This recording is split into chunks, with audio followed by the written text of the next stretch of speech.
7, 6, 5, 4, 3, 2, 1. You'll never have the sacred stone. Oh, this you crazy mother. The Savachi syndrome, I'm telling you, I'm like, well, holy shit, that was crazy. Wait for it. Thick and slick.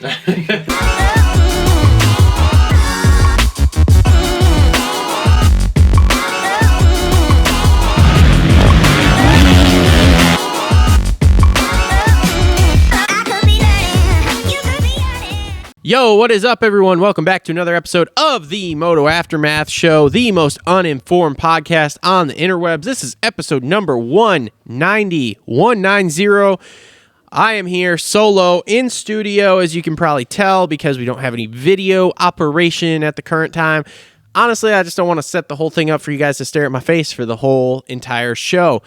So on this episode, we are going to be wrapping up round 6 from Anaheim 3. I'm going to monologue here about it, so if you don't like listening to this, I'm sorry. I do apologize. I understand. We'll see y'all next week. Everybody should be back by then. And then we get Privateer Hero Kevin Moranz on the phone, who just made his first main of the year, so that was awesome. But before we get started, just want to thank the sponsors who make this show happen.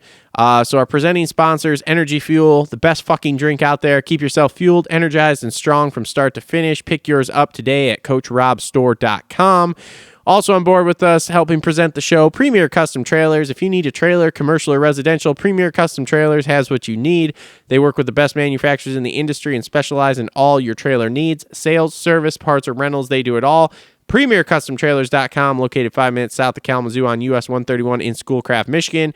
They put the custom in customer service. We have a super awesome Premier Custom trailer that we keep all the bikes in and roll that thing to the track all the time. So check out the vlogs. I am working through some of those. For those of you who are subscribed to the channel, I do appreciate it. And as you can see, I'm kind of working through that stuff. So from 2021. So hopefully before riding season for 2022 starts, I'll get all the 2021 stuff done. Anyway, back to our sponsors. Our last presenting sponsor, been with us since the beginning, and the biggest sponsor we have, TLR Coatings. They're Michigan's #1 custom powder coating shop, from two-tone wheels to motorcycle frames and small batch production jobs. TLR Coatings will powder coat anything metal the right way. Looking for some custom Cerakoting? They do that too. TLR Coatings, serving Southwest Michigan and surrounding areas for over 5 years. Check us out at TLRcoatings.com or on all the major social media networks at TLR Coatings, including TikTok. We're on there. Also on board with us, Alias Sport, helping us out with our CBD products. We got some CBD pain balm and some chill oil. Check them out, aliasport.com. Holester Co, local holster company. They make Kydex holsters for things that go bang, bang. They also can help you out with all sorts of other stuff that goes bang, bang, if you know what I'm saying. So make sure to check them out at miholsterco.com. Also on board with us, JT Cycle, jtcycle.com, Adept Creative Co, giving us graphics for all our bikes, so that's awesome. Check them out at adeptmx.com and get 30% off with the code Aftermath21. The Dirt Bike Depot on board with us, helping us out with some of our stuff over on our fantasy show.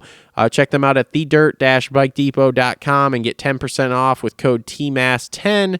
Also on board with us, if you're local to the Kalamazoo/Southwest Michigan area, would be Worx Gutters.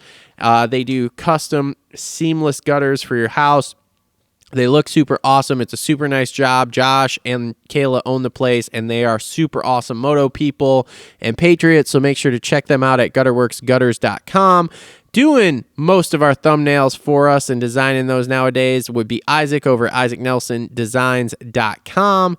And then Clutch Media over at clutchracing.net, coming out with the From the Stands video footage for us. So thanks to Sater over there, doing a great job. And he's also doing the Kevin Moranz vlogs, and starting next week, the Scott Meshy vlog. So make sure to check all that out if you want. And there are links in the description to all of those and the discount codes and everything, so you guys can go ahead and go support the sponsors that support the show.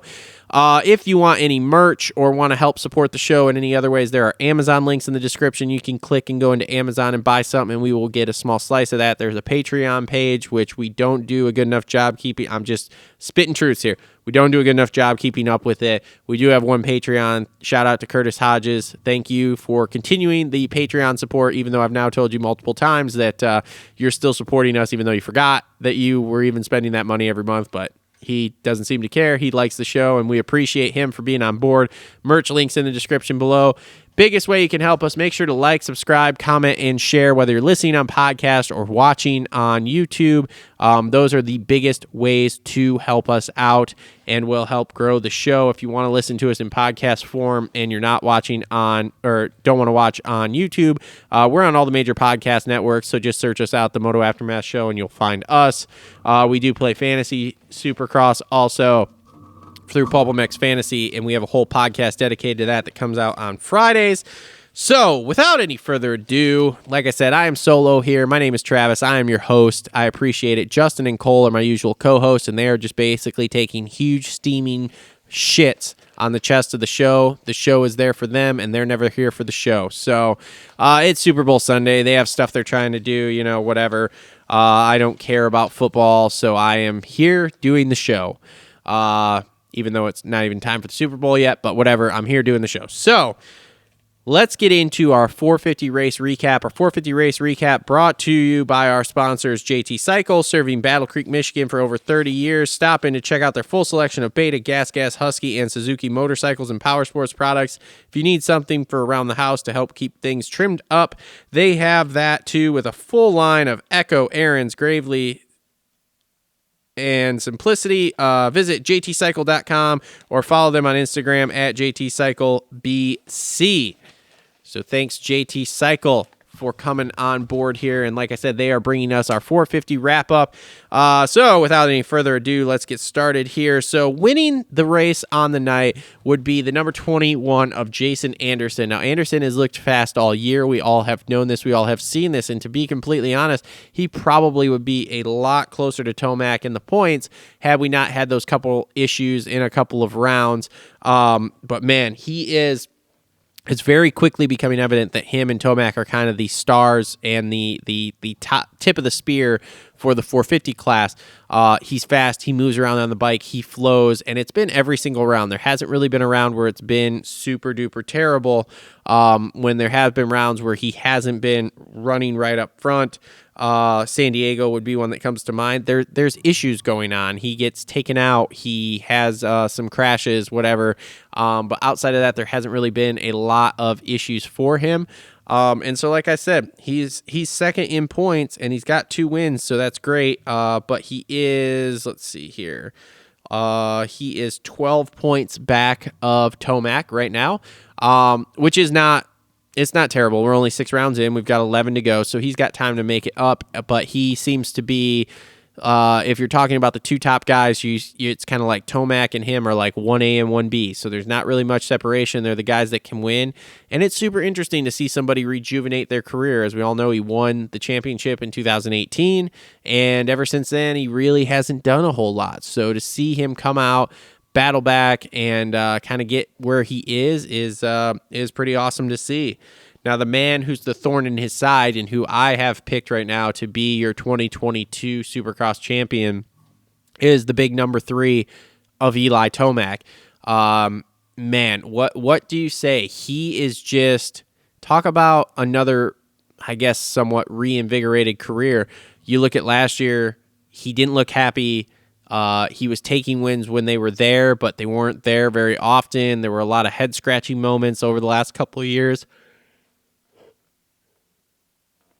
And needless to say, it just was looking like it was going downhill fast, and we were going to see him out of the sport sooner rather than later. Then he signs this deal. I know he took a big pay cut going over to Star Yamaha, but getting on a bike you like, around people you like, with people who are willing to do anything to win, and we all know the Star Yamaha team will do almost anything to win. Man, it is wild to see, and it's great to see. He He's fast. He's flowing. He's doing all sorts of things. Now, last night, little mistake did cost him. He did go after Anderson. He was right on Anderson the whole time. Like, it was a great battle. It was super exciting to watch, and he did go after him. I believe it was the section they were going 3-2 or 2-3, and he kind of OJ'd the jump out, and that was kind of what cost him his chance at Jason. And after that, I think just being the wily veteran that Tomac is, I think he just kind of went, you know what? Let's just take the second. Let's get out of this West Coast. We'll still have the points lead. And as I've said from the start, this is dangerous for everyone. You've got a happy, healthy, confident, smooth-looking Eli Tomac on the bike. And coming out of the West Coast swing, he is leading the points by double digits. That's not good for everyone, because even if he's not as good going through the rest of the year, I mean, he could manage this, a 12-point gap for the rest of the year here pretty easily, because there's going to be some rounds that he's just going to straight up be better than everyone. There's going to be some rounds where he's not, but it'll be an easy management for him, and he's old enough to know to manage it. It's not his first title either, so he doesn't have that pressure. I'm hard. I am, if you want to go percentage pie, I am 90 to 95% sure he will win this title. 90 to 95% sure. It's pretty high right now. Anderson's right up there too, but man, I just think Tomac has a little more. Moving on down the line here, you got Justin Barcia showing signs again. He was in third here. Apparently they made some changes to the bike this week. On the start map, I think is what he said. So changes on the starts, gets him a good start, gets him up front, and away we go. So that's cool. A great race for him. Stu, again, right where he's going to be, right where we all see him, kind of like that 3rd to 6th place dude. 4th place, had a pretty decent night. Got a little squeezed off on the start, but he was right there, so that was good. And then, again, the 450 main, I'll just say this. To me, it was pretty boring. It was pretty uneventful. The 250 main, which we'll get to, was really eventful, strictly for the amount of crashes. But the 450 main, to me, was a bit of a sleeper. In fact, I'd kind of dozed off a couple times during it. So it was okay, but there wasn't anything great. The track wasn't super adept to passing. It was more like you were just kind of waiting for someone to make a mistake, mostly in the whoop section. So anyway, the marvelous Marvin Muscan, great ride to 5th place there. Looked good all day. And I mean, just a typical Marv ride. There wasn't a whole lot to it. We weren't getting to see a whole lot around the rest of the track with people, because they were kind of focused in on the Eli Ando situation. And Marv actually was skimming whoops still late in the race. We all thought he was going to be jumping, but he was still skimming, which was interesting, because there were some guys that were jumping, but not Marvin Muscan.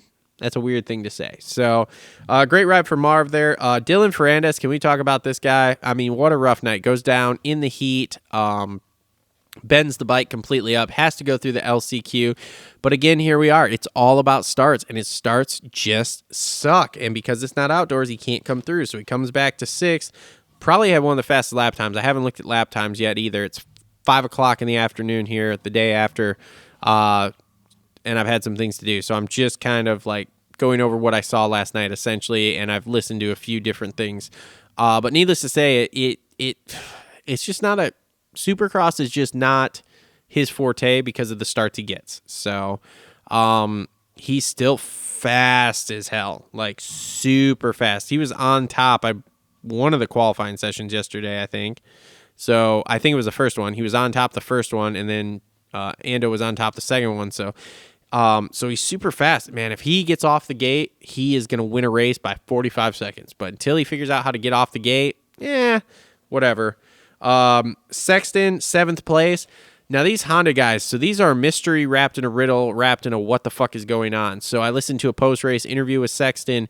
He was talking pretty harshly about the bike is not where they want it. And it's super interesting to me because we're on the 2nd year of that new Honda. So they've had lots of time on it, lots of time to test, and you guys don't have this bike where you want, like, I don't know. Maybe it's just the out west, the harder packed tracks, but that's an interesting thing to keep hearing coming out of his mouth, that the bike is not where they want it. And Kenny's talked about this a little bit too, that the bike is not where they want it. And it's like, okay, what are you struggling with? I'm very confused here.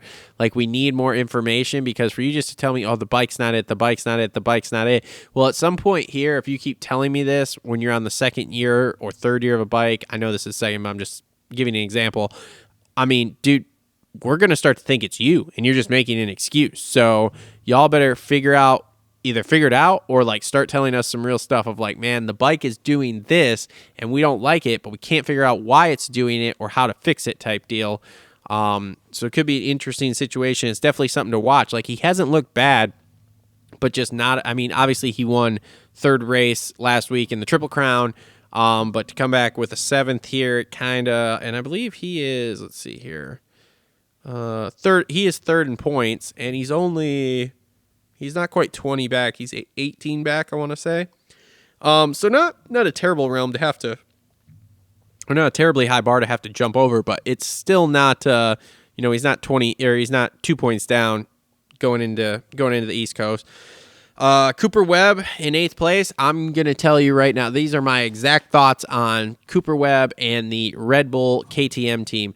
I believe that new bike is not working the way they thought it was going to. I believe they completely 100% thought they were coming out with a new bike that was going to fucking just come out and clobber everyone in Supercross, and they have been pleasantly unsurprised that it is not doing that. And on top of that, I believe he is over that team. I believe he is going back to Star Racing next year. You can mark this. This is February 13th, 2022. I'm calling Cooper Webb will be on a Star Yamaha next year at the opening round of Supercross. I give him about another 2 races. If we get through Dallas and there are no signs of him winning a race, you will not see Cooper Webb do anything all year, because I believe he is frustrated that the new bike will not work the way they promised it would work. And on top of that, there have been heavy rumors for months and months and months, ever since last year pretty much, that he was going back to Star Racing.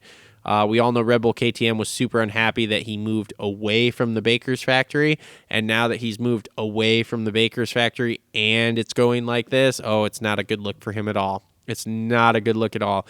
Do I think him going away from the Baker's factory is what's causing this? No.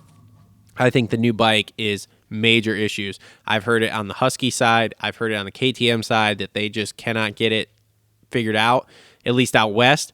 I've heard that possibly the East Coast is going to be better for these guys because they have been basically testing the bike in Florida, and so they have it set up for the East Coast stuff way better.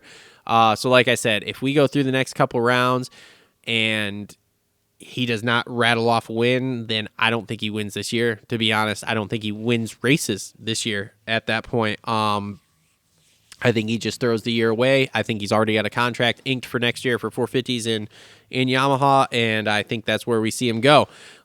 With that being said, there is a small outside chance, and I have about a 5% chance, if you want to put this on a percentage pie, of Cooper Webb goes East Coast, starts rattling off wins, rattles off 3-4 in a row, starts really cutting the points gap down, and all of a sudden we're talking about Cooper Webb possibly winning this title.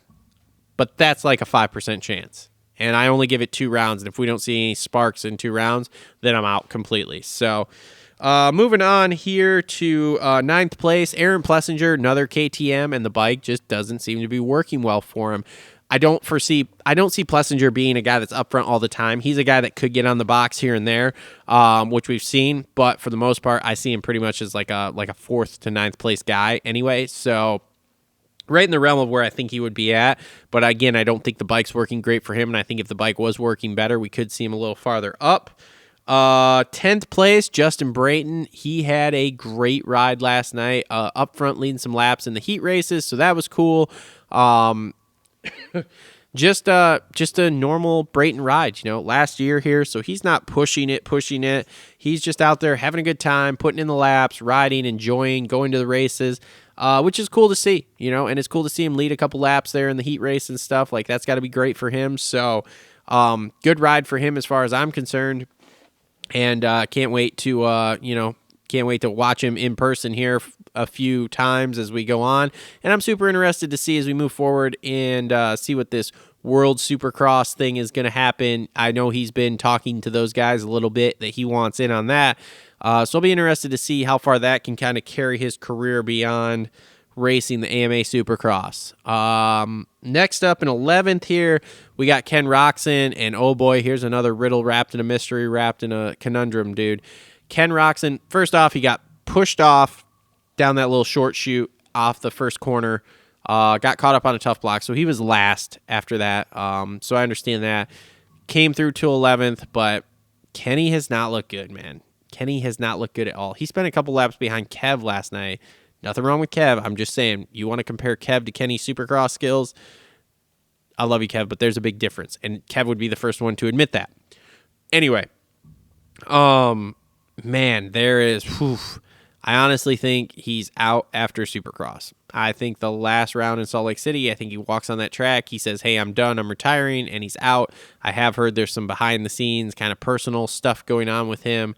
So we'll just have to wait and see how this plays out. But, man, it doesn't look good at all. Doesn't look good at all. It's terrible. So, which is a real bummer because I'm a Kenny fan. I'm a Honda guy. So to watch them struggle, and if on top of whatever he's got going on personally, the fact that they're struggling with the bike setup as bad as they are, it's not a good thing. So, next up, Dean Wilson, right where I think Dino should be. I've pegged him as a 9 to 12 guy pretty much all year, and 12th place. So right in that. Max Anstey 13th. I'd be interested to see how Max rode if he didn't have a hurt shoulder. He's nursing a hurt shoulder, as far as I know.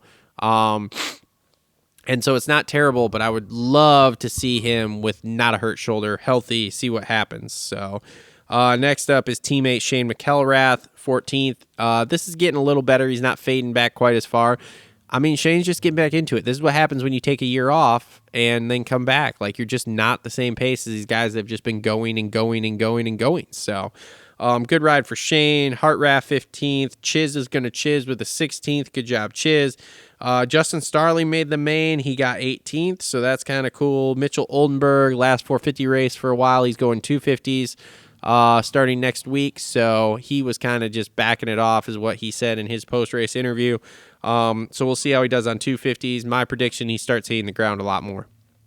Just because he thinks he should be doing better in the 250s, so he's going to push it a little more, and I believe that's going to force him to hit the ground more. So we'll see.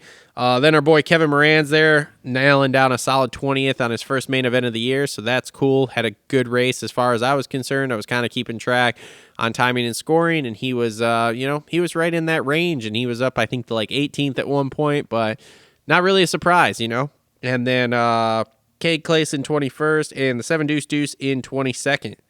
And that rounds out 450s. So that's pretty sweet. Getting into 250s. 250s are going to be presented by a couple of our local sponsors. So Worx Gutters and the Holester Co. So make sure to check them out. Things that go bang bang, you can hold them with the Holester Co. Holster and Worx. You can keep the rain from running off your roof and onto the ground because they will come install some custom seamless gutters for you that look beautiful and go awesome with your house and keep the edge of your house nice and dry.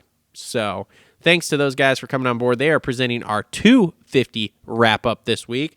So in the 250s here, let me get my results up here. So in the 250s, obviously with the win, Christian Craig way extends his points lead due to everything else that happened throughout the night, and this is basically his title to lose. The only thing he has left to show is in an East-West showdown, if he has guys that are spanking him, a la Jet, a la Forkner, a la, RJ. If those guys are head and shoulders faster than him, which who knows, they could be, we're not sure. Nobody's seen him ride, and Craig's riding great right now. Does it rattle him enough to make a mistake that ends up costing him this title because he's on the ground or something? I don't know. We'll have to wait and see on that. But right now, if you have him riding just a West Coast race with the guys that are in it, he's pretty unstoppable. He's smooth. He might have had some moments in the whoops last night, but nothing that we really saw, and those whoops were absolutely treacherous from what I understand. But I don't know. We're just going to have to see going forward. Like I said, the only chink left in his armor that I could see would be these East Coast guys really just ripping him apart, and that causing mental issues with him that then he makes a mistake that then cost him more than just that mental mistake. So I don't know. We'll wait and see. But for right now, great job on him. Went out, got the win, did what he had to do after last week. And yeah, I mean, great job. So, oh crap, these are the wrong results. This is what we want here. Next up, ironically enough, as we all have been talking about, would be Vince Freeze picking up a second place. And this is pretty much something that we all kind of thought Vince could do this year in the 250 class. We thought he was going to be a podium guy. He even said, I've heard podium more times than I care to admit in the last 6 weeks because of the way I'm racing. So super ironic that him and Craig go 1-2 after what happened last week. But good for him. I mean, put in a good ride, and he had some moments too, like where it was a little sketchy, and I mean sketchy by himself. There were some times they were following him around, watching him through the whoops, that it was like, oh boy, hold on to her, Vince. But good for him. He held on to it, got it, nailed it down. Great payday, as far as I know, because they pay great bonuses on that team.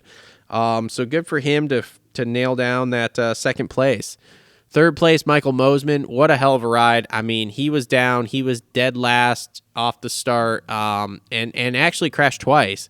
So for him to crash twice and still come back to third, A, kind of shows you the field of talent we have in the 250 West, which is very slim right now. And but B, he was putting in time, and he was cutting time out of Craig's lead a little bit there for a while, that I was like, this could get interesting if he could get by Vince and like kind of make a run at Christian. He didn't, but it was a good ride, and as he said in the press conference, he's kind of been nursing a couple injuries, so okay. Next up would be Garrett Marchbanks with a fourth. Garrett had a great ride last night. Won his heat race, looked really, really good and fast, But this is kind of who he is. Like, he talks like he wants to be on the box and stuff, but man, it just doesn't seem to get put together for him very often. So we'll have to see how he goes here, having some time off now between races. But man, did he look good last night. He talked in the post-race interview about working on his starts this week and how Amart was kind of helping him kind of rev out a little bit to get his starts better. And as he said, it must have helped because it pulled his big ass to some pretty decent starts. So that's good to see that. Now, also, just touching on this because he didn't make the main, obviously, Joe Schmoda, huge crash in the heat, right behind Marchbanks, went to kind of scrub the little double going into the corner and just completely just ejectocito, cuz. So, haven't heard anything yet as far as injury. I heard it was his ankle, but I heard he felt okay and he wanted to ride, but then they wouldn't let him or something. I'm not really sure. I'll have to see going through the week. But hopefully he gets better and gets back.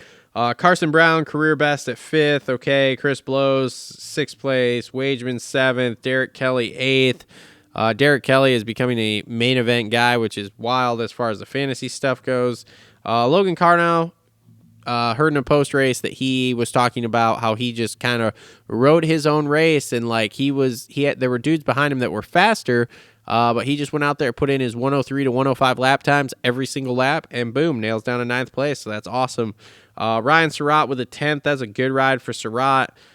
Cade Namarine with the 11th. That was good for him. He rode into the main. I had him on my fantasy team, so I was a little nervous going into the last chance qualifiers. You always are with these guys. They're kind of bubble dudes, but ended up doing that and then, putting it in an 11th place finish, which is probably close to a career best for him as far as I can tell.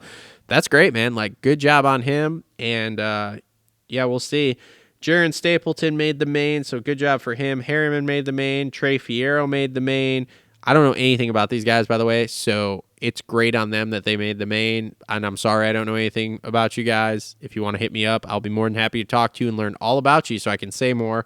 Dominique Thury, he had a really good top 10 ride going, then from what I understand, had a pretty big crash and got back on the bike, and rode for like 2 laps rolling around because he couldn't really feel his legs, which was a super interesting, weird thing to say. But then he started to get some feeling back in them, and so then he started racing again. Anyway, 15th place ride. Max Sanford, 16th place. Woodcock, 17th. All great jobs for those guys. Hunter Lawrence, God, that was a big crash from Hunter. And those whoops, they just claimed. I mean, there were so many of these guys in the 250 class. I can't even name them all that got claimed by those whoops. They were long, they were gnarly, they were ridiculous from what I understand, even by standards of guys who really, really like riding whoops. I don't know. Jerry Robin, rough night, crash, surprisingly. Harrison did not finish the main. I don't know what the deal is with that. I haven't talked to him today. Nate Thrasher and Jalik Swoll, bad crash in the whoops there for both of them. Bad deal for both of them. DNS for both of them. Really, really sad about that. Thrasher was on his way to starting to improve in my eyes here. And he can't help that crash like that. It was just one of those nights that everybody was crashing in the whoops. But he was on his way to having some decent finishes to where he was kind of starting to get into my eye of like, okay, he could be a guy, as opposed to in the beginning of the year when I was talking about him in fantasy and how, he hasn't really done anything. He's won those 2 races, but they were weirdo races at the Speedway and everything. So needless to say, the 250 class was very exciting last night, strictly for the fact of there were so many crashes. But outside of that, the racing itself, that track really didn't lend to like great racing. It was a little choppy, lots of short shoots. The sand section was just kind of thrown in there and wasn't really great. Like last week we had that kind of sweeper turn with the sand, which was cool. This week we had a sand turn that was like, you almost came to a complete stop and then just spun it up to even try to get out of it. So I don't know. We'll see.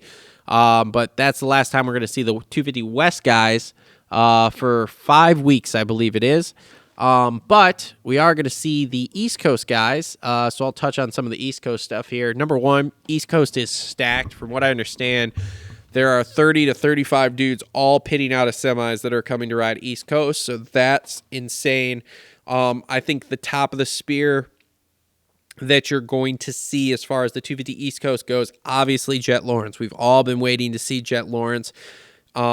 I know there's been some talk about like, is he going to flop like last year? No, last year I think was a little different. He's coming in as a sophomore, essentially. I would still consider it a rookie. He only raced a few Supercross races the year before he got hurt.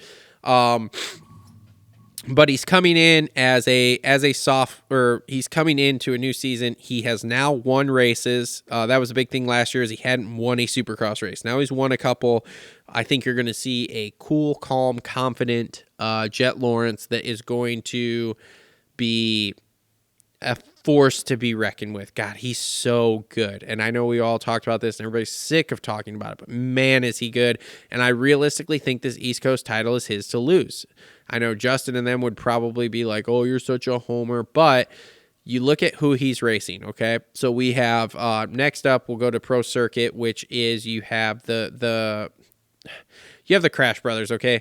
You have McAdoo and Faulkner, who are both title guys. Not going to take that away. Neither one of them can keep it off the ground. Neither one of them. Faulkner needs to go out, and his goal needs to be like Stu. He needs to finish every race. Whether it's a 10th place or a first place, he needs to finish every race. If Faulkner cannot finish every race, he's done. As far as I'm concerned, he's done. I don't think you'll see him back on Kawasaki. I don't think you'll see him with another factory ride. I think he'll start his downfall / exit of the sport if he cannot stay healthy through this whole season. He needs to do every single lap at every single round and just do it and move on. McAdoo, same way. Tone it back. Do every lap of every round. Try to get on the box. He did win a few races last year, so let's try to get on the box and make it so that you're having some results. But those two guys, in my opinion, they need to do every single round. The other guy on PC, not Ryder D, Jet Reynolds. I don't think this is going to go well. He can't stay healthy, as far as I know. So he's another one, too. Just do all the races. Doesn't even matter where you finish. This is your rookie Supercross year. Do all the races. Make sure you do all the races. And let's just see where you are when the dust settles. If you're 15th in points, great, cool, awesome. You made it through all the races. You didn't get hurt. You have the experience. We'll move on to outdoors, and then we'll gear back up for Supercross next year. But those three guys need to not look at results. They need to look at finishing all the races. There needs to be 3 PC bikes on the track at every round for the East Coast all year. That's it. Moving on to, we'll go to Rockstar Husky. So you have RJ Hampshire and Styles Robertson. Styles should be okay. He had some decent rides last year. I don't remember finish-wise, and I don't have anything written down. I'm literally spitballing this off the top of my head. So Styles had some decent rides last year. He's another one. He needs to just finish all the races, just get through a whole season. Last year, he got hurt. He missed some races. So this year, he needs to just get through all of them. RJ, this is kind of getting to be do or die. Like, he needs to be in this title fight right there, winning races and kind of doing it all season long here if he wants to continue to progress in this sport, we'll say. So that's what he needs to do, and he is, in my opinion, one of the title favorites. It's going to be Jet, Forkner, him, and J-Mart are going to be like the 4 title favorites. You could throw McAdoo in there, too, as kind of like a alternate. But yeah, Styles needs to finish all the races. RJ needs to A, finish them all, and B, he needs to be competitive. He needs to be in this title fight the entire time. If he's not, that doesn't look good either.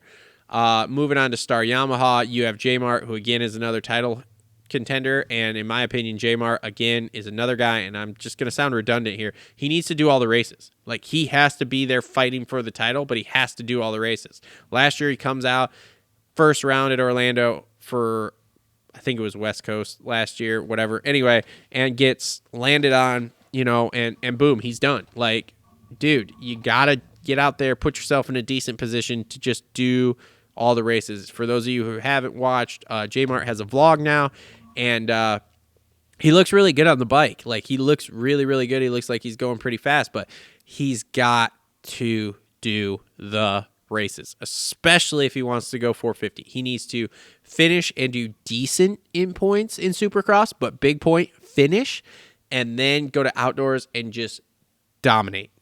Just dominate outdoors. Win that title, and then go, boom, I want a 450 contract, bitches. I'm 4-time outdoor champion. I finished Supercross and did this, blah, blah, blah. Somebody hire me. So that's what I think that needs to happen. Now, also on Star, you've got Levi Kitchen. And we'll see what the chef looks like. In the J-Mart vlogs, he looks all right, but he is a rookie, so we'll see. He had some flashes outdoors when he did some of the outdoor rounds this year before and after Loretta's. So there were some flashes there. But Supercross, again, I'll say it again, sounding redundant. Just do all the laps. Finish all the races. Don't go out there and try to, blow yourself into oblivion and not finish the races. Finish the races, get the experience, move on to next year. Next year we can start to make some other goals that aren't just finish all the races. I feel like there's other people on Star, but I'm blanking right now. So we will move on. Gas has Pierce Brown. I think Pierce Brown's going to Pierce Brown. It's kind of like Mosman. Mosman's going to Mosman. It's just going to be the same thing we've seen out of Pierce. Like, there will be some times that he's pretty quick, and then all of a sudden he'll be down and getting hurt. So not really a lot to say there with that. Let's see. So we covered PC, we covered Star, we covered Honda, we covered Gas, we covered Husky. Oh, KTM. Max Voland. This is going to be a super interesting... Close that door, it's cold. This is going to be a super interesting one. Max Voland could be a deep, deep sleeper. I think you're going to see a lot better. He surprised me last year with how good he did, and now we've had a year to test, to train, to really get ready. I think Voland's going to be a deep sleeper. I don't know what he's going to do, but I think he's going to be a deep sleeper, and he's going to be way better than people give him credit for. So keep an eye out for him. And that's everybody I can think of off the top of my head for the East Coast. So that's been your 250 East Coast preview there for the last 10 minutes. So now that's pretty much all I have to say for the monologue. Coming up next is going to be Kev, and Kev's going to be brought to you by the Dirt Bike Depot. So if you need some new moto gear but don't want to pay those expensive retail prices, shop the Dirt Bike Depot for all your moto gear needs, gear sets, boots, helmets, goggles, and more. They specialize in athlete-only boots as well as tons of more items that you can't buy in stores. Follow them on Insta at Dirt Bike Depot and DM them with any questions you may have. So thanks to Dirt Bike Depot for being on board with us. Thanks to all the other sponsors for being on board with us. Links in the description below. You're going to hear the Moranz interview, and then we're going to go to credits. So I'm going to wrap the show right here. Thank you, everyone, for tuning in. Really appreciate it. Sorry I had a solo monologue. Make sure to hit up Cole and Justin and just tear them apart in the comments for not being committed to the show. But this has been episode number 190 of the Moto Aftermath Show. Thanks, everybody, for tuning in, and we'll see you all next week. And make sure to listen to the Moranz interview next. Boom. Cheers, let's. All right, and now up with us here, privateer hero and main event guy, Kevin Moranz. Hi, buddy. Howdy. I appreciate you having me. No problem. I know you got a long day of driving here, so we'll take up some of that time. Now, I'm here, as you know, solo in the studio by myself because the rest of these guys bailed out because they're just not committed to the show like I am. So we're going to cold call Justin because if Justin doesn't answer this call, we decided he doesn't get his Kevin Moranz hat he's been looking for. Oh, whoops, I guess. Let's see. Kev's probably going to hang up on us because it mutes him.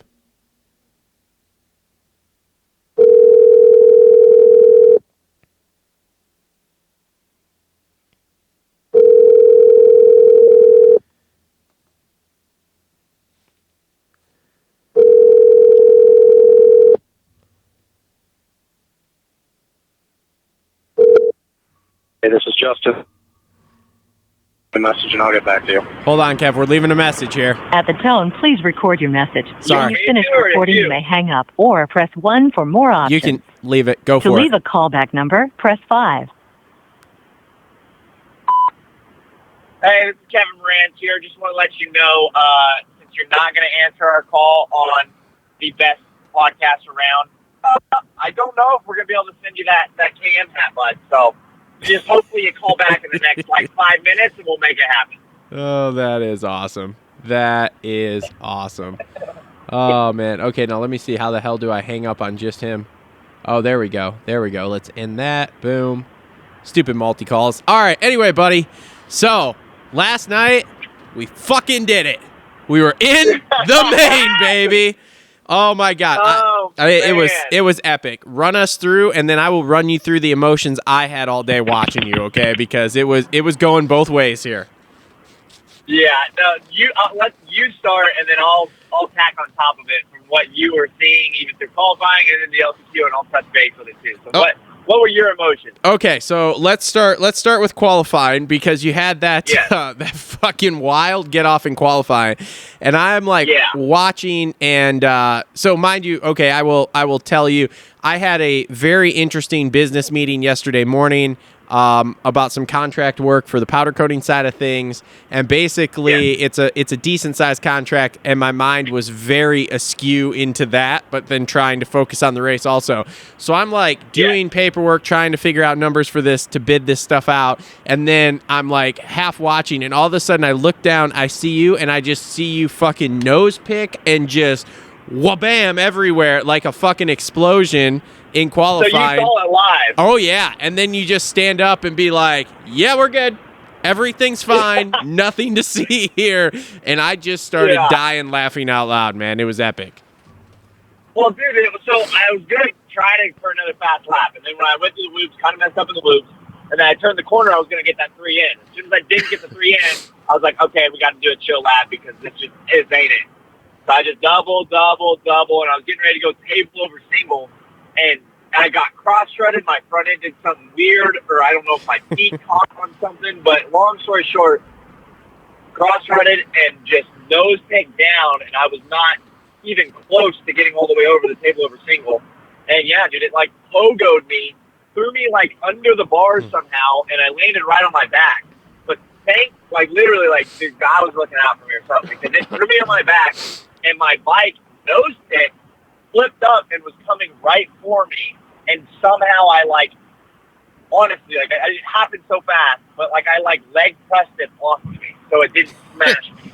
So I got really, really lucky, and then immediately popped right back up before I even stopped rolling, because one, it didn't hurt, thankfully, but two, I also know, you, for instance, my parents are probably watching, I got sponsors watching. There's too many people that are watching that actually care about me for me to lay there Like, I always pop up immediately. That way people know that I'm okay. Like, the only reason why I don't stand up immediately is if I literally physically cannot stand up. Well, And that's when you know something's wrong. Like I said, puckered my butthole for a split second there, and then when you thumbs up, I'm like, holy shit, that's awesome. Oh, man. Dude, and then Supercross posted it. Dude, everybody's just blowing it up. Dude, and that's because it's like one of the weirdest, like, little crashes I have seen in recent memory. Because, like you said, it just straight it was almost like you landed almost front number plate completely flat on the ground, essentially, and it just pogoed you off that way. It was super weird and awkward. Yeah, we kind of destroyed a front wheel, though, so we had to swap that out. So I got to figure that situation out. We got a wheel sponsor, don't we? Yeah, we got a wheel sponsor, but it's just there's no product available. That's true, too. Well, call and be like, look how famous I am. I'm going to need a new one, all right?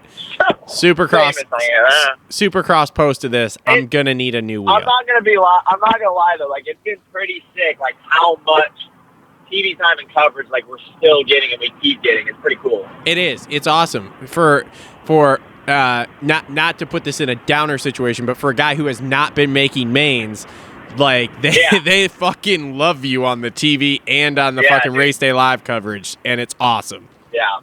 So, all right. So then we go into what was it? Heat race, and the heat race start wasn't great, if I remember correctly. Yeah, it wasn't great. Because I was watching, I was like, oh, he did not get a good jump because he was not in the front. Now, you did have a move, I think it was in the LCQ too. You were good at, like, you would come outside that first corner, and then because there was that short shoot into the right-hander, you would stay right and then be able to be on the inside going into the little double before the whoops or whatever, which was a sick move. Like, a lot of people were using that to just hang tight there and then pass a bunch of people that got pushed outside there in that second corner. So that was sweet. And then, man, that LCQ, I was watching that, and so you're in, and I'm like, ooh, but Brees is coming, and like 7 Deuce Deuce was right there, and I was like, oh, this isn't boding well. And then when they got by you, and we got Wilson and Ferrandis, like, yeah, and then they got by you, and you were like you were hanging right with them, and I was like, look, dude, I know Brees is on probation and got fined or whatever from the last time he touched the 7 Deuce Deuce, but if it comes down to it, like last corner, he's going in for the takeout. So just be there because something will happen, and there's a good chance you can skirt it. And then sure as shit, Freddie gets buck wild in the whoops and just kamikazes everyone in front of you, and I'm like, yes. Here we go. Yeah. So then the emotions were high and the heart rate was high. Yes. And then Joan Cross, dude. Then Joan Cross gets by you, and I'm screaming, no. And then I see you set it up, and I'm like, oh, here he goes. And the fucking pass you put on him was the most perfect block pass I've seen all year. You went up, made perfect contact, didn't take him out, didn't take yourself out, and then boom, you were gone. And I was like, yes. And I mean, dude, I was going, let's fucking go. I'm screaming. Ashley's laying on the couch half asleep going, what the hell are you doing? And I'm just like, we're in, baby. We're in. I even told her, I was like, heart rate's high. I didn't check it to see what it was, but it was high. I was jumping, and I was falling asleep before that. So, you know, I was pumped. We were there. I love it. So I love it, man. Yeah, so I got out to a decent start, right behind Freddie. Kind of pinched Brandis off in the first corner, and then he blew past us in the whoops, and then was just following Freddie. And actually, like, the biggest thing that we had going into the night, especially after the qualifying get off, is like, main event, no main event, whatever happens, happens. But the biggest thing is we need more commitment in the whoops, and we need aggression. So, like, when I get past, don't just take it, more or less. Yep. Like, kind of give it back. So,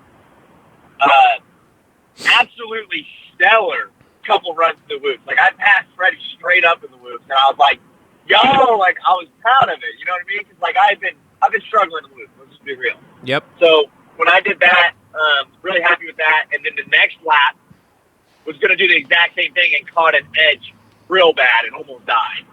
Well, when I did Yep. that, you know how I had right shoulder problems from day one? That Yeah. was my shoulder. Yeah. It kind of like, it felt like it like rolled out, rolled back in kind of deal. Like it did that little thing that like makes it weak and hurt. So it was weak for like the next 2 laps. And that's how Brees and Freddie, like those guys kind of started pulling on me a little bit. And I was like that fifth-ish spot. And I was like, gosh, dang it, like, come on.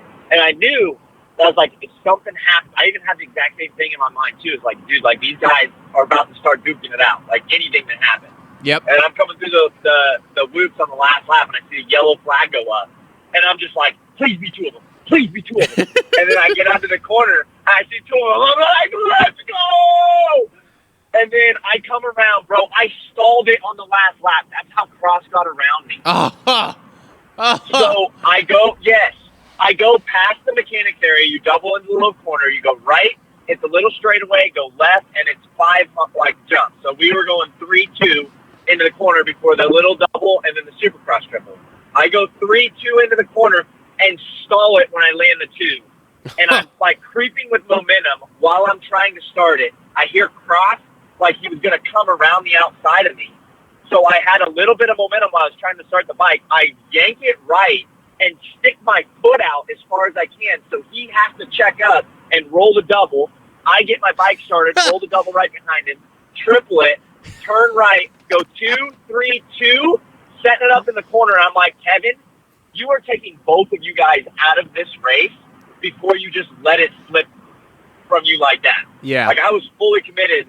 And like, you know me, like everybody was really proud of that because I'm usually a really clean, I'll get around you kind of racer. Like I like the cat mouse game. Yeah. But you can't do that with the quality of riders that we have in this class, plus being on the last lap of the LCQ. Uh-huh. So I was really proud of the straight commitment for that, and then obviously we got it done. So it was badass, man. But like, I wish they would have had the camera on us right after the Brees and Freddie thing, because yeah, dude, nobody saw the drama of how I stalled it, and that's why Cross got around me. Yeah, I didn't see that. I just figured that he got close somehow. Honestly, I had zero idea, to be honest with you. And then when I saw he was by you, I was like, no, we're so close. And then, man, like I said, that pass you made on him was so perfect. And, like, if he's mad about that pass or whatever, which he shouldn't be, like, he can go fuck off, because that was such a perfect, like, you didn't go in and, like, T-bone him and fib his ass. You literally just went in, slid it up sideways. I mean, it was very arena cross pass. Arena cross pass. Exactly. And it was fucking perfect, dude. That was all there was to it. And then you put her in the main, and then you go fucking P20 in the main, which was awesome. So I was running 18th for probably 3/4 of it, and then lost 2 positions at the very end. Yeah, I saw that. I mean, Oldenburg and Starling looks like got by you, so I mean, whatever. So yeah, then Chase grabbed me at the very end too. Okay, but I mean, I was right on Oldenburg, like through the last half of the race. I was right behind him. Yeah. So overall, man, dude, great night. I mean, it was. It's literally just we're right there. You're one of the guys that, like, there's a group of probably, I don't know, 6 to 10 of you privateers that all can make it in, that we all talk about, like, yeah, it could be this guy, it could be that guy, it could be this guy. And I mean, you pulled it off, dude. So congratulations. It was awesome to watch. It was awesome to be a part of it, you know. So that's cool. And now we can move onward and upward and get some more. Absolutely, man. We're going East Coast here. So you're on the road right now, correct? Yep, I got about 20 hours left until I'm home, so super excited about it. I was gonna say, are you you're going back to Kansas to stay then? Yeah. Okay. Yeah. And then so Kansas to Minnesota, and then headed down to Texas right after Minnesota. Are you stopping in Kansas on the way through, or you're just driving straight through down to Texas and going that route and then? So since I'm driving 25 hours back to California, so over the next 2 days, I actually booked a flight to get up to Minneapolis. So I'll fly into Minneapolis Thursday, fly back Sunday. Gotcha.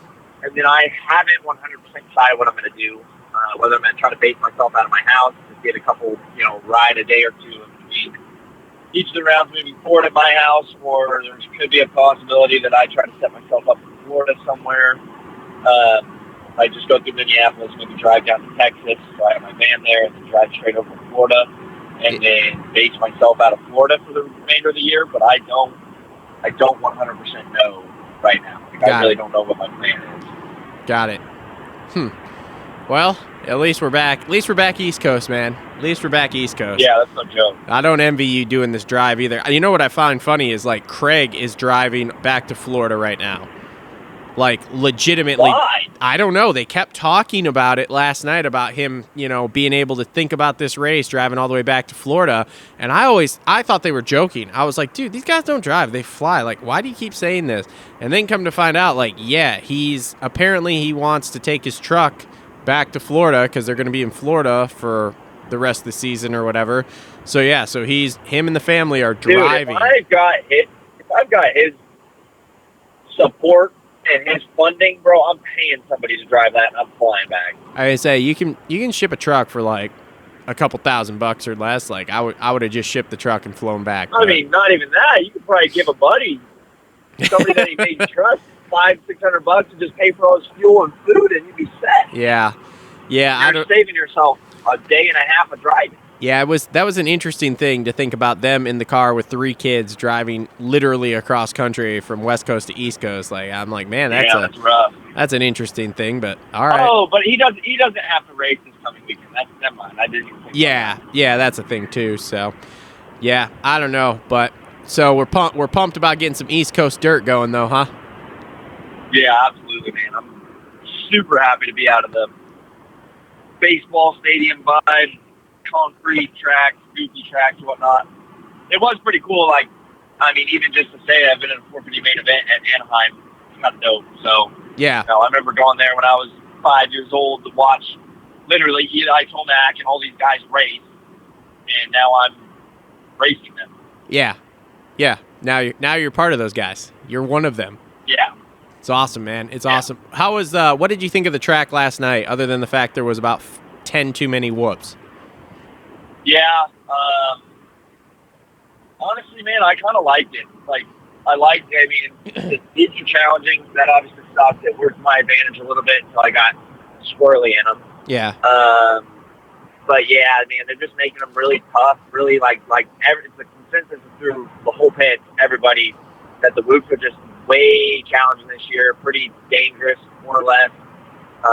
Just very tough. There's a lot of people going down in them. They're not very racy. It's more just like a couple people were saying, it's just surviving through them. So other than that, I do like the rhythms and whatnot. I'm tired of the sand. I'm ready for them to just get rid of sand and Supercross altogether.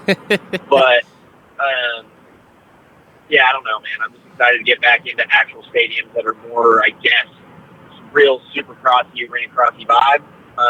So yeah.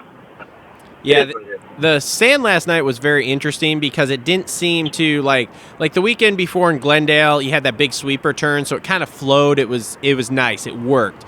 Last night, it seemed like a very abrupt corner to have sand in. Yeah, and then some sketchy rollers that got pretty rutted, and then got sand and ruts, but it's hard ruts with slippery sand on top, so you get crossover really easy. And yeah, I struggled there. That's probably the biggest section that I struggled in. Yeah. Did what was it like in the main event there to have Roxon riding behind you there for like 2 or 3 laps, because he got caught up on that tough block at the start and then was in pretty much dead last, and I saw him behind you over on the left side of the screen for a couple laps there, and I'm like, oh, Kev's butt's puckering because Ken Roxon's revving his bike behind him right now. Yeah, I mean, that is I struggled with that last year, just getting really nervous about who's around me. This year it's obviously changed a little bit. I know I need to be one of those guys, and I am one of those guys, so not necessarily moving out of people's way. But I did understand that realistically, I'm getting fatigued towards the end of an LCQ. So running Roxon's pace in a main event is not realistic for me right now. Yep. So it doesn't, it's not like I'm just letting somebody like that by, but at the same time, you have to be smart, considering that was my first main event, and I've been struggling a little bit with endurance this year. So I was just going into that main event, I was 100%. I told Chris, my mechanic and everything, told the pit board, it's all I want to see is my lap time, so I see, how much I'm varying, whether I'm staying on pace or I'm dropping off. Yep. And pretty much want to race myself. And then if we get later into the moto and whatnot, and say I've got somebody right in front of me I'm tracking down, or somebody behind me coming up on me, I just want to see a plus or a minus, however many seconds somebody's in front or behind me, so I can kind of pace myself and not lose the position in the last few laps. Yep. So I pretty much just told them going into it, like, we're just going out there to get this experience, race myself. I don't care who else is out there. We just got to start somewhere and just continue building. Like, I mean, it sucks to say, dude, but it's the only way I'm able to do it within my practice year program, to jump into racing and just build throughout the year. Yep. Nope. You're 100% right, man. That's 100% the way to do it, is just to keep step by step, brick by brick, man, making it happen. So, and this is a good... And I mean, it's been pretty cool to see it last year, the constant improvement every round, and even going into this year, like, we've literally gotten better every single round almost. Yeah. So it's been pretty cool. Yeah. Well, and on top of that, you had the crash at A1, which got the shoulder all discombobulated, and so then it was a couple weeks of trying to figure that out. So, yeah, no, man, I mean, if there is anything going wrong, there are people around me that are freaking out for you, and because they know I know you, they will get a hold of me and be like, is he going to drop to 250? I'm like, no, he's fine. Yeah. Relax. We're 6 rounds in. We've made a main. There are 20-some factory dudes there. He is right there in the mix with these other guys. He had a little shoulder thing. Like, it's fine. It would be like, I mean, it's like a second-line player on an NHL team not scoring a goal for, like, 4 games, and then everybody freaking out, like, is he all right? Should he quit playing? No, just relax. We're fine. Everything's fine. Situation's normal. We're good to go. So, well, I was going to see you this week, but I'm not going to now because I will not be headed to Minnesota due to there are different things, because we're trying not to get taken off YouTube here. There are different things happening there that I'm sure you're well aware of that we were not committed to doing. And Gotcha. So I think I know what you're talking about. Yeah, so I put the wheels in motion to cancel this trip last week, and then not this week we just went through, but the week before even, and then and then our buddy up there, Isaac with Isaac Nelson Design, sent me a thing.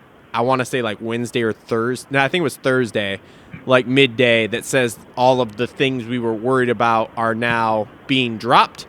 So I'm like, So I 100% know what you're talking about.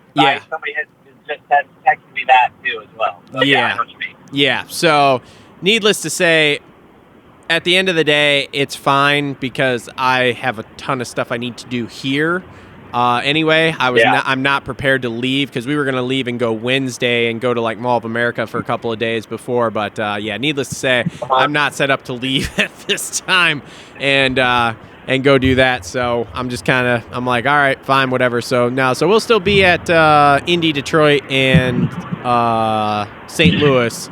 So we'll be at those 3. And as I think I've talked to you, I don't know, maybe with some other people, Indy, we're going to do a big team dinner, Moto Aftermath Show team dinner on Friday night. So, beautiful. With everybody. I don't know where we're going yet, but I got to figure that out. So, because me and Justin and Ashley and the kid are coming down, and then we'll get you and Meshi and Sater and Max and probably Kessler.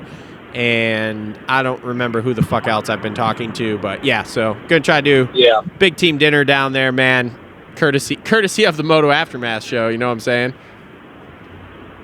Yeah, I like it. So that'll be awesome. And then like I said, St. Louis will be just me, Justin, and Cole are coming down there for that. So that's a weekend for the boys there. So. And those pits are inside, so it'll be are your parents going to St. Louis? 100%. Oh my God, be my biggest round. That weekend just got way better for me. Now I get to see your mom, and she's a fucking wonderful, and your fucking legend, your dad. Jesus, God, I'm pumped now. Yeah. Oh man, it's gonna be. Are they coming? Are they coming to Dallas too? I don't know yet. All right. Are you coming to Dallas?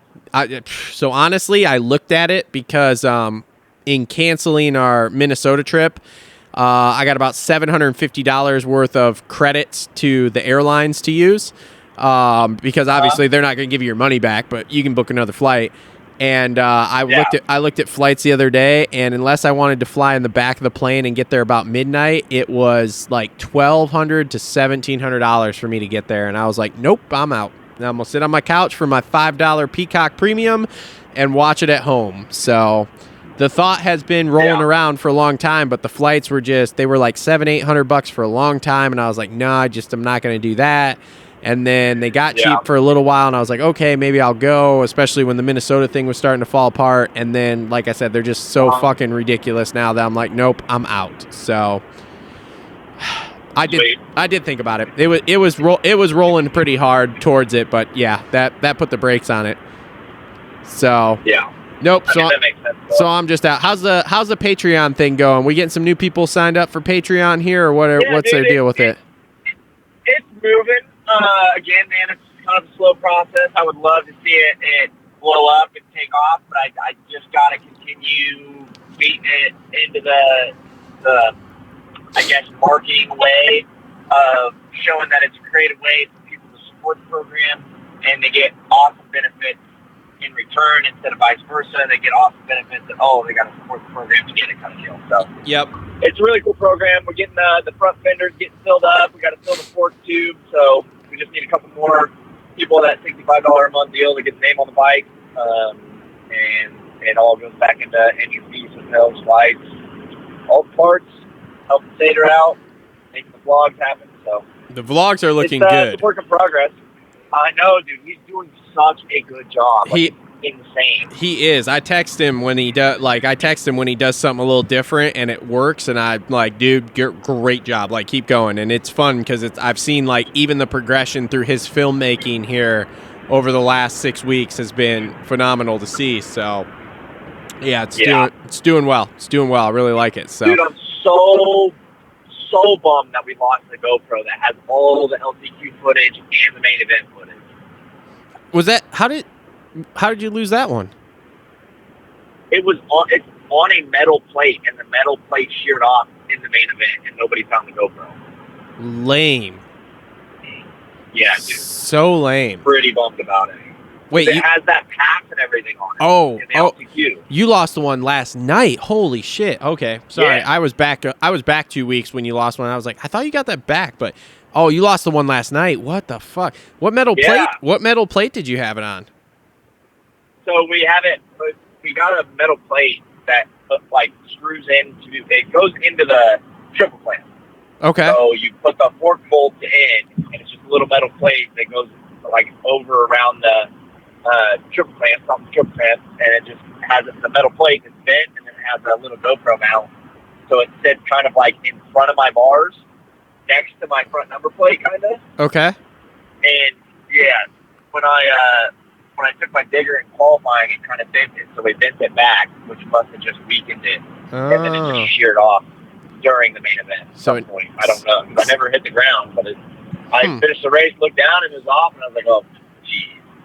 So what you're saying is... I went straight over to the track crew and was like, yo, lost the GoPro, make sure everybody looks for it. And they told me something, got a radio, that, we found a GoPro. I was like, all right, sweet, take care of it. They found Mosman's GoPro from the 250 race. Lame. So they didn't find mine, and then the track crew already started tearing the track apart right after the main event, so it's gone, which sucks. But now I'm GoPro-less again. Feel bad, too, because we lost the GoPro, then I had a fan reach out, buy me another GoPro to keep the vlog going, and now we just lost that one.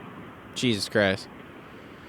Yeah. It's time to call GoPro and be like, look, bro, I'm going to need a mount. It's time for them to let us put it back on our helmet so we don't deal with these things. Yeah, that's a thing, too. But I understand the safety precautions, so it's part of it. Yeah. Well, I am acquiring a 3D printer here relatively soon, and my goal is to try to figure out some sort of mount system to be able to mount it so that it looks relatively decent, and it's a universal mount, and it will not do what yours did, although it sounds like yours sounds pretty sweet. Where did you get that one? Who came up with that, or you guys just made it? Somebody met me out at the races at A2, and I bought it from them, and it worked really well. That's what we've been using for the last weekend or 2 weekends, I think. From A2 and then Glendale is that mount, and then in qualifying when I took that digger, it bent it a little bit, so we bent it back, which must have just weakened it. Yeah, because I like the actual GoPros, they're putting those on the fenders, aren't they? Like for Mosman and Barsha. It's inside the number plate. So number plate. Oh, gotcha. Okay. I cut a hole in the number plate. Oh, that's stupid. Yeah, I don't like that. I don't like that at all. I got to figure something out, though, so when I go to these national events, they don't fucking yell at me. Because, like, the locals, they don't care. I can wear it on my helmet, but, like, the national events, I know you get a bunch of shit for it, so. What a pain in the ass. Just let me wear it on my helmet. Shit. Yeah. So, yeah, no, that sucks. That really does suck, because, yeah, that would be awesome to have all that footage, but whatever. Such is life, right? Part of it. Yep. But now we got to call GoPro and get a new one. Yeah, we got to do something. Those bad boys aren't cheap. No, they're more expensive. I just bought another one for the show, and they went up in price. They're $500 for the new ones. I'm like, Jesus, get off of it. So, Yeah. All right, buddy. Well, anything else you want to talk about? I think we're solid, guys. Check out moranzmafia.com. Jump on the Patreon. Appreciate you guys jumping on board, supporting the program. Goes back to obviously the end of our program, good cause, and helps Stater, helps me take care of Stater, keep the blog going. So, Hell yeah. It's a cool little program. Check it out. Appreciate the support. Sweet. Awesome. Well, thanks for coming on, buddy. We appreciate it. Enjoy the rest of your drive. I got a couple other things I'm going to talk to you about here, so don't hang up. Alrighty. Sounds good. Appreciate it. All right. And boom. Kevin Moranz, everyone.